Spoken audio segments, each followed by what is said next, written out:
is Jasmine Hernandez, and I am a family law attorney in Westchester County. I primarily focus on representing children.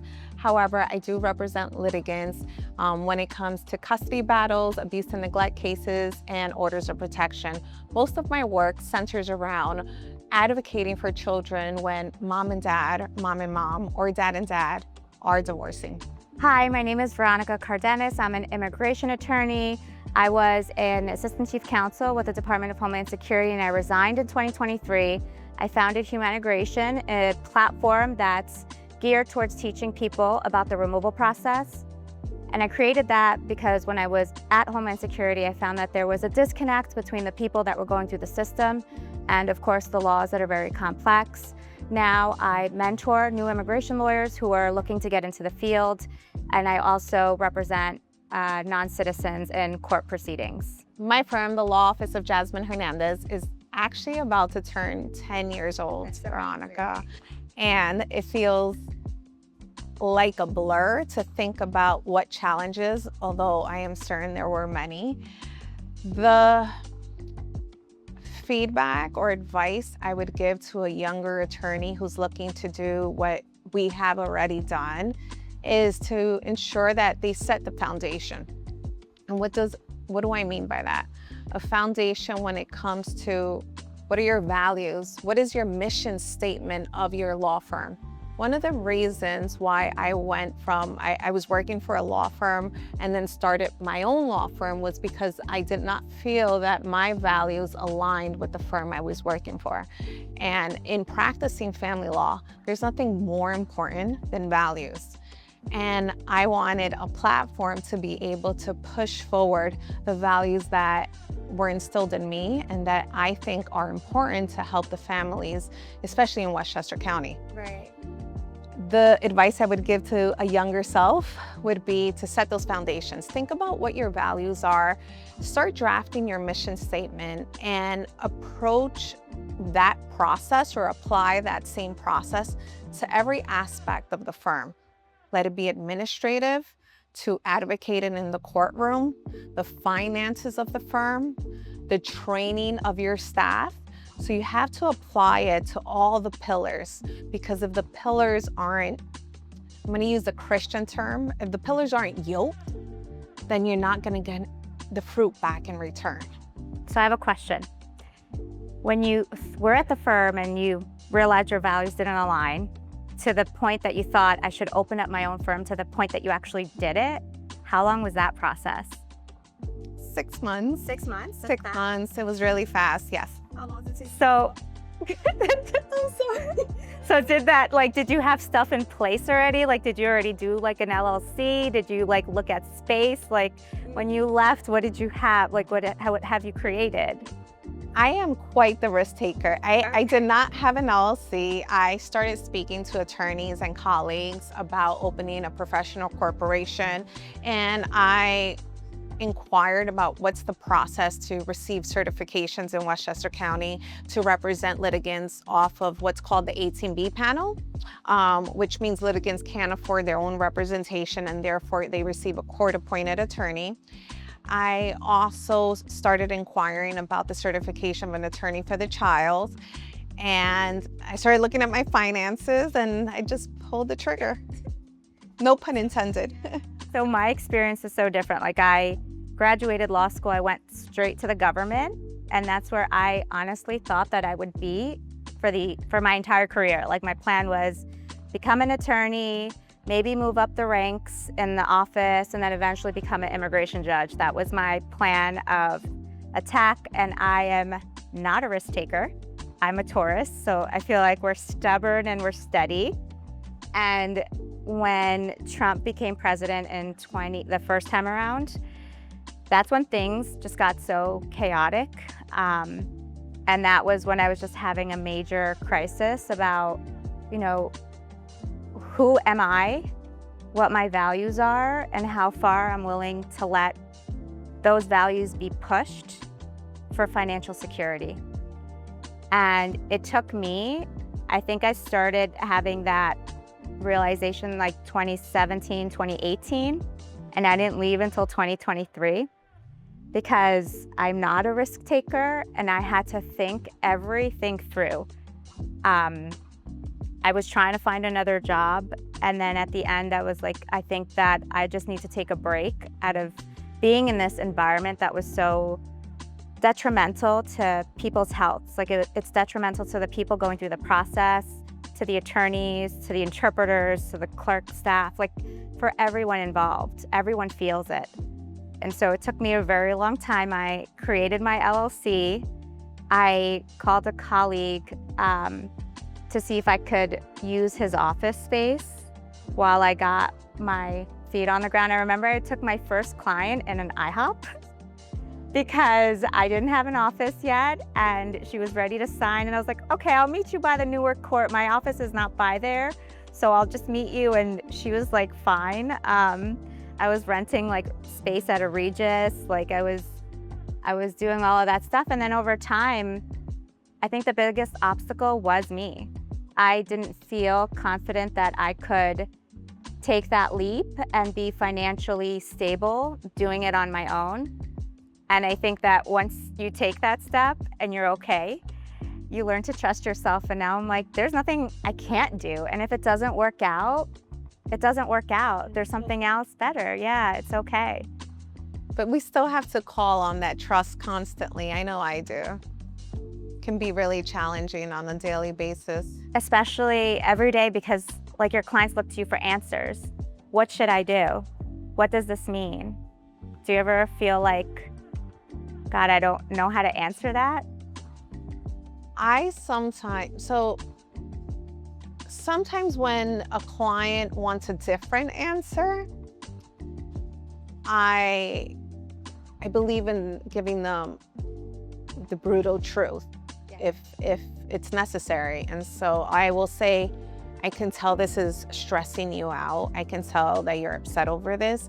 And I am noticing you're asking me the same question in different ways. And I promise you, if there was a way I could answer or give you the information or change the information I'm giving you, I would. And no matter how you asked me, the information is different. And so sometimes they're not happy, and most of the times they appreciate it though. Yeah. Does that happen to you where a client will ask you the same question in 100 different forms? Yeah, and I feel like, because I do a lot of removal defense where right now a lot of people are being detained. They want to know, are they at risk? And because every day something new comes out, I feel very hesitant to answer because I don't know. Like the truth is I don't know. I could just make my best educated guess. So when they ask me, like, I'm detained, should I wait for the judge to hear my motion? Like, you don't know how it's gonna go, but I feel like with you, I try to tell them all the information I have so that they can make the decision themselves, because at the end of the day, I'm not detained. I don't know what that feels like. I can only imagine from what they tell me, but I'm not physically there. So it is stressful. It is stressful though. It sounds like you feel their pain on such a deep level. Yeah. So how do you know when that deep level is too deep and you need to check out for a second? That's such a good question because I struggle with that. I know because my husband and my kids are like, Mom, we need you here. And I need someone to pull me away because I have found, and I'm learning this about myself, that I give everything into every case. And it's hard not to feel what they feel, you know, and think back. And I'm like, man, if maybe I did this differently, it would have been a different outcome. And I've talked to people who've been in this practice a lot more. Like, I'm relatively new. I just started in 2023. And like my older colleagues are like, if you're gonna make it, you have to be able to switch it off and walk away and go to a comedy club or do something else. How do you do it?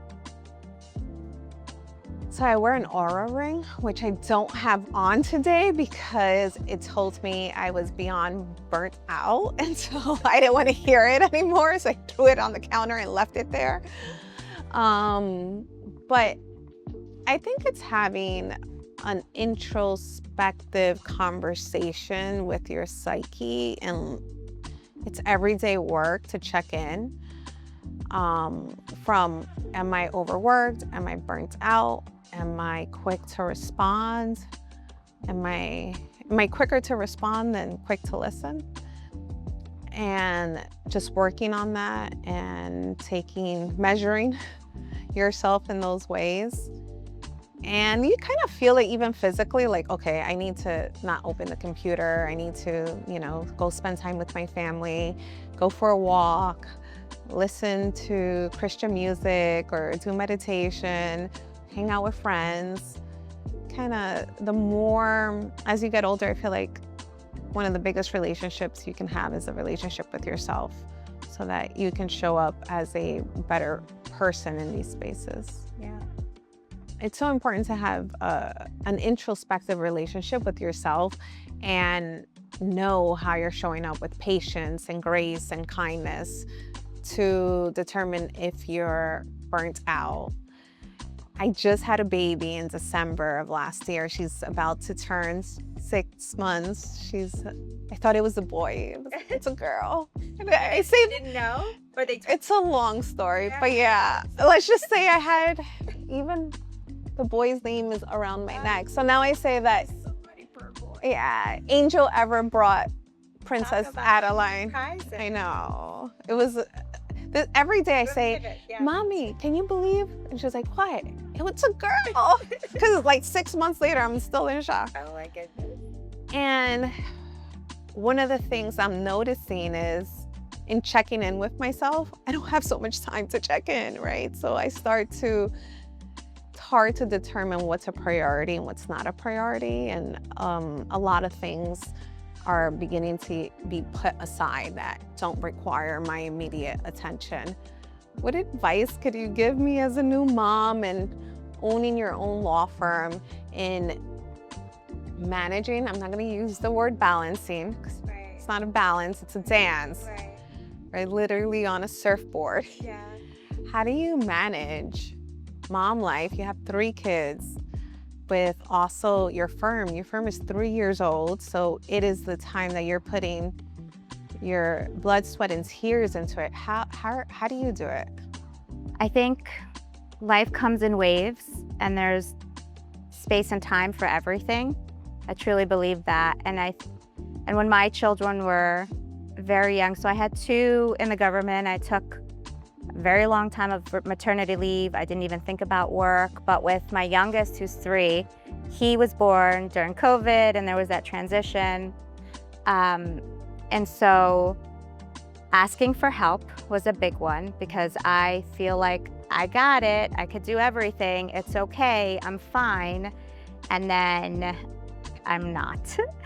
And so I've learned to lean on my husband, and we've had this discussion from the very beginning. One of our first questions when we started dating was, do you want to stay at home mom or not? Because for me, I knew that I was not going to be a stay at home mom, and I love my work and I find purpose in it. And so I always bring it back to that conversation, like we're 50-50 partners in this. And sometimes, sorry for the men, but men need to be told what to do. Like if he's like, just give me a list and I'll do it. So I do that. And then outsourcing what I can. I have assistants to do stuff. And then the hardest part for me was letting go of that control. Like they're not gonna do it the way I do it, but at least if they do it like 90% of how I would do it, that would be good. And always remembering that I know your 6-month-old won't be able to say right now, like, Mommy, you don't spend enough time at home.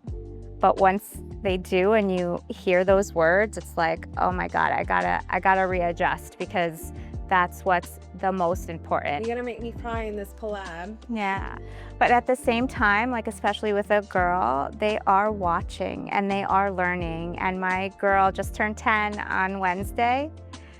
And when she says, things like, my mommy's a lawyer, my mommy's writing a book, my mommy's on TV, like for her to see that and to be like, and even for my son to realize that that's possible, we're just changing the dynamic of what the family system should be, in my opinion. Yes, and how both men and women show up to these spaces. So I utilize the same. So in my home, in our home, we have a 50-50 partnership. Everyone works, everyone helps, everyone gets down and dirty, and we have help with the baby, a lot of help with the baby, and there's schedules, and there's apps, and there's lists, and there's a lot of communication with everyone. And then there's also time to have fun. Right? Because that's so important, because it gives you an opportunity to remember why, like, who you're doing this for. This morning, Adeline was looking at me as I was getting makeup glam done before this event. And I know we both had court, right? Before we planned this to the T, and yet we were late because we both had court and mom life and partner life and all the things. I was just speaking to my partner yesterday, and we were talking about the importance of having the value of hard work taught in our house, right? Like, while mom and dad, they work so hard, and I want to do that too. And not just me hand things over to her, even though it's so easy, right? Hard work, patience, and love are the values I hope to teach her. I love that. How about you? For me, it's more about knowing what your values are and not being afraid to stand up for that. And so I tell my children, you know, to the extent what I do, how, you know, what the country is going through. My children are a little older now, 10 and 12. And when they come home and they're like, Mommy, somebody made fun of this person and called her Dora the Explorer in class. And I'm like, many people will laugh. Others will be quiet and know that that's not right. But it takes one person to stand up for that girl and say, that's not right, to change the whole dynamic in the room. And so I want to teach them it's not easy to be the brave person, but you have to be your own advocate and stand up for what you believe. And that's the one thing that I hope that they see through this line of work that they take away, because it's not easy. And was little Veronica that person? No? No, actually, she was. I think little Veronica was that person until like after college. I would be the first to like tell anybody something. And then after college, like after you go to law school, I feel for me, I invested so much that I was afraid to lose what I had worked for. But then sometimes don't you feel like there's a stigma that we become too difficult and too demanding, right? To constantly be an advocate and a voice for injustice, right, in whatever sense of the word, not only in the courtroom, but just generally. Yeah, and I feel that's where I've done a lot of work, because I've always tried to tiptoe around other people's feelings at the expense of my own. And now I've realized this is how I feel. You can like it or not. You're free to leave if you don't. And being comfortable with that, because not everyone's cup of tea. No. It's okay. Yep. It's okay. My tribe is small, Yep. but mighty. I don't want too many people to drink from my cup, right, and that's okay. Yep. Growing up, how did you feel about being Latina? Oh, I loved it. I grew up in the Bronx, Okay. and so that's kind of all that I knew. But what I didn't like about my community, it seemed like there was a cycle, and at that age, obviously I could not identify, but I could see it, I could observe it, and it was a cycle I didn't want to be part of. In terms of being a Latina family law attorney, I would say there's only one other lawyer I can think of from the top of my head that practices where I practice and that I see on a more consistent basis. But when I say consistent, maybe once a month, right? And so if you go to family court in Westchester, I'm like the Latina, right? Like the Latina. And so I don't have the opportunity to connect with other Latina attorneys unless I'm tapping into a bar association, unless I'm doing this with you. I don't, that's a luxury, right? So our colleagues have this luxury to tap into each other. But that's not to say that my colleagues haven't shown up for me just because they're X color or Y culture. Do you feel like you had to do more to earn that quote unquote respect? Past, present, and future. And that's a burden that's on our shoulder, and I carry it proudly, and it's fine. Do you think that, because I think about this sometimes, like, do you think that burden comes from us, our external communities, our parents? Like, where do you think that, like, comes from? All of the above, right? Like, you can call mom and dad, but they can't identify with your pain or your struggle. We can say something in the courtroom, but our adversary won't understand. We can talk to ourselves, but our imposter won't empathize. And so, for me, showing my Latina-ness, besides the sass, the personality, I think it's language. I think it's having that moment where I can turn to my client, even though there's an interpreter there, and saying, es que la cosa es, lo que pasó fue, and there's this sense of trust and sense of, Jasmine, you're talking to me. You're talking to me like a human being, not the way the judge is talking to me, not the way other attorneys are talking to me. You're talking to me in a way that I identify with, that I'm comfortable with, and I'm trusting what you're saying. And so I would say it's language. What do you think, Veronica? I think it's language and culture, because I find that with my clients, a lot of them come to me because I speak Spanish, but also I have success in cases because I understand the culture. Something so simple as having the knowledge of the way other countries are built. Like, my mom is from Colombia, and we spent many summers vacationing in Colombia. And you get a sense of what the culture is, what the language is like, because people from different places maybe have, like, yes, it's all Spanish, but the dialects are a little different. The words they use are a little different. So understanding and having the knowledge to say, okay, you said that, what do you mean by that? I think both of those give people that sense of confidence. Okay, she's doing the best that she can for me, and there's that trust. Because when there's no trust between the client and the lawyer, it becomes very difficult to represent someone. When there's that trust, and they can say, especially in immigration where people have been, subjected to gender violence, and there's a lot of very dark places, and for you to expect someone to just come out and say all those things, there has to be that rapport, that trust.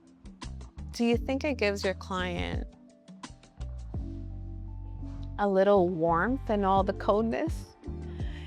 Like, what, pun intended. Yeah, like, it's just warmer considering how cold it is. And even one thing, like, I don't know, clients come in the office and they give me hugs, or they like give me a kiss on the cheek, and I'm like, yeah. And I'm like, okay, because there's that culture to it, that, like, that's the way you greet each other. So definitely. So, Veronica, would you agree that when you're getting ready in the morning, or I don't know, you change your shoes like into heels when you go into the courtroom, but I always find I have that one, like that 30 seconds from when I changed my shoes to put on heels. I want to know if you can remember, what were you thinking about the day that you were putting on your heels, that you were going into immigration court? Veronica, not part of ICE, but Veronica. I have my own firm, and I am here to be on the other side of the table. Like, do you remember like that feeling, that moment?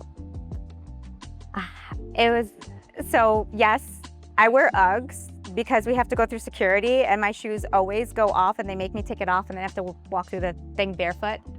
But I remember, and I felt very nervous because I felt like I was going back, I knew everybody. Like it was unlikely that I was gonna be with someone across the table that I didn't know. And one of the things, it's like you think about, what do they think of me now? Because there is that culture of, oh, those immigration attorneys, they don't know what they're doing. Like, why do they do this work? There is that culture in Homeland Security. So I kind of felt that, and I probably called it in because as I was riding the elevator with one of my prior supervisors, she didn't even say hi to me, and it was just very awkward. It was a very awkward elevator ride. And then after that, I was like, you know what? I have to be okay in understanding that some people aren't going to like me anymore just because I made that transition. And when I was at ICE, a lot of people didn't like me just because I worked there.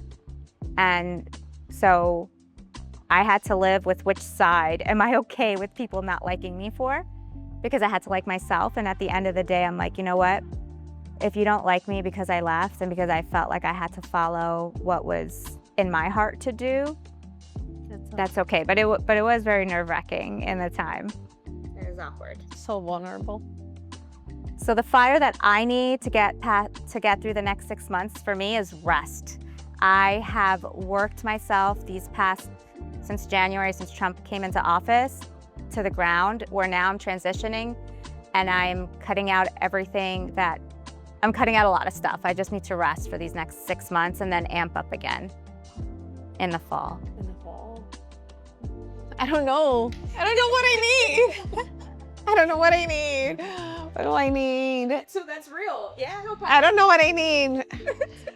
I don't know. I leave it to God. Let God tell me what it is I need, because I'm in a place right now where I feel very fulfilled on all the areas in my life, and work is blowing up, and I just feel so blessed. And so I am soaking it up, and I have some concerns about where our economy is going and where this recession is going. And so